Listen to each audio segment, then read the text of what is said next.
All right, let's talk about matrix multiplication. We're going to uncover the real intuition behind it. Does it feel like just a random set of rules? Well, there's a beautiful geometric meaning behind it all. Okay, quick recap. A matrix is basically an action on space. We call it a linear transformation. The whole thing is defined by where two little vectors, I hat and j hat, end up. And wherever they land, those coordinates literally just become the columns of your matrix. So when you multiply a matrix by a vector, you're just applying that transformation to it. So here's the fun part. What if you apply one transformation, and then another one right after? Let's try it. First, we'll rotate space 90 degrees, and then we'll apply a shear.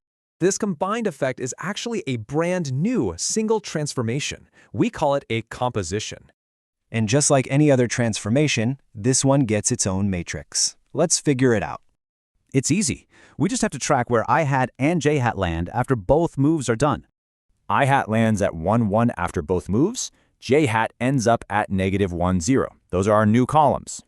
And this new matrix we just built, that's actually the product of the first two. So matrix multiplication is just composing transformations, and you got to read it from right to left. This brings up a huge question. Does the order we do this in actually matter? Let's find out. Rotate, then shear, you get one result, but shear, then rotate, totally different. Yeah, the final results are not the same at all, so order absolutely matters. Okay, but what about associativity? Does it matter how we group the multiplication? Trying to prove this with numbers is just awful. But when you think about it geometrically, it's super obvious. All this equation is really saying is this. First apply C, then B, then A. See, both sides of the equation mean the exact same thing. Apply C, then B, then A. The property is true because the sequence of actions doesn't change no matter how you group them.